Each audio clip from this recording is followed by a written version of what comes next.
बिस्मिल्लाहिर्रहमानिर्रहीम। New world order अपने नई डायमेंशंस के साथ हमारे सर पे मंडला रहा है और यार दोस्त वही बातें कर रहे हैं।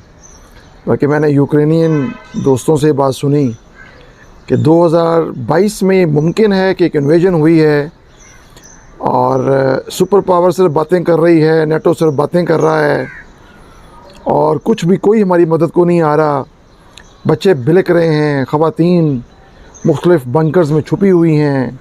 एक पूरा मुल्क जो है मलबे का ढेर बन रहा है, लेकिन दुनिया सिर्फ बातें कर रही है।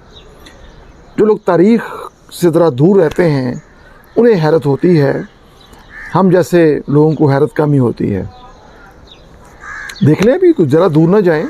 मैं कोई बगदाद तक नहीं जा रहा, मैं कोई फॉल ऑफ नाता पे भी नहीं जा रहा, मैं दिल्ली के सकूत पे भी नहीं जा रहा। अभी रिसेंटली जो वाक़यात हुए हैं, बोस्निया हर्ज़गोविना देखें, चेचनिया देखें, इराक़ देखें, अफ़गानिस्तान देखें, बर्मा देखें, फिर वहाँ जो हालात हुए हैं पता ही आपको। उसके अलावा फिर आप अभी शाम देखें, यमन देखें, ठीक है जी, अरब की सूरत हाल देखें, कश्मीर देखें, पैलेस्टाइन देखें।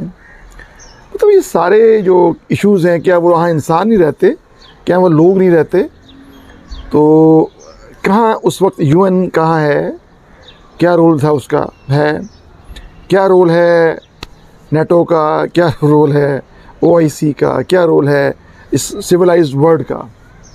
और कश्मीर में जैसा बता रहा हूँ बार बार, क्लिंटन साहब इसका जिक्र कर चुके हैं, फॉर्मर अमेरिकन प्रेसिडेंट हैं बिल क्लिंटन, कि कश्मीर पे जंग हो सकती है, इस रीजन पे ख़ास तौर पे, और तीसरी आलमगीर जंग तक यानी वो उसको फैल के वो बन सकती है, खुदा न खास्ता।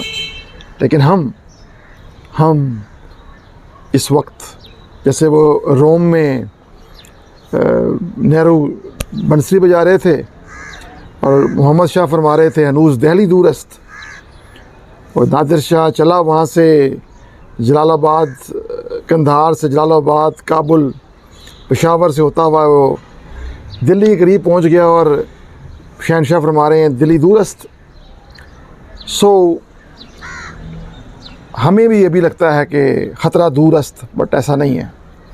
ख़तरा हमारे सर पे इस वक्त रक्स कर रहा है और हम अपनी हमाकतों में के रक्स में इस वक्त रक्सा हैं। हमारी हमाकतों का एक रक्स चल रहा है, हमारी नींद, हम नींद में रक्सा हैं, हमें कुछ पता नहीं, होश नहीं है, हमें गॉसिप्स कर रहे हैं, टिकटॉक बना रहे हैं, ठीक है। क्या लामा साहब फरमाते हैं, आ तुझको बताता हूँ तकदीर उमम क्या है, शमशीरो सना अव्वल ताउस रुबाब आखिर। मैं ये नहीं कहता कि हमें ताउस रुबाब को छोड़ देना चाहिए, लेकिन हमें कम से कम विज़डम का मुज़ाहरा करते हुए ये तो कर सकते हैं कि अभी अपना जो सोचने का ढंग है उसको पॉजिटिव कर लें, ऑप्टिमिस्टिक कर लें, रैशनल कर लें। दुनिया कहाँ पहुँच गई है और हम इतना पीछे क्यों रह गए हैं, उस ख़तरे को महसूस कर लें और अपने आप को सोचना। जैसे कि आजकल ये कहा जा रहा है, जो आजकल के जो थिंक टैंक्स हैं और जो मोटिवेशनल स्पीकर्स हैं, कि अपने आप को ठीक करें, अपने चेहरे को देखें, अपने आप को देख के मुस्कुराएं, बस आप हैं तो दुनिया है। नहीं, ऐसा नहीं है भाई। बात ये बहुत सही है, लेकिन हमें दुनिया में रहने के लिए हम अकेला नहीं रह सकते। एक समाज तश्कील दिया गया है, उसमें हज़ारों लाखों साल का एक इर्तिका है, तो उसको हम एकदम कैसे साइलेंट कर सकते हैं, अकेले कैसे जी सकते हैं? तो इन चीज़ों को हमें देखना होगा और इस किस्म के जो नॉनसेंस किस्म के मोटिवेशनल स्पीकर्स हैं उनकी भी बातों से बाहर निकलना होगा और रियलिस्टिक होना होगा। क्योंकि दुनिया में कामयाब वही लोग हैं, वही कौमें हैं जो रियलिस्टिक हैं, जो हकीकत पसंद हैं, जो ख़तरे का सामना करने के लिए तैयार रहती हैं। कम से कम तैयार तो रहें, एहसास तो हो। आपकी मदद को भी खुदा न खास्ता अगर ऐसा हुआ तो कोई नहीं आएगा, याद रखिएगा।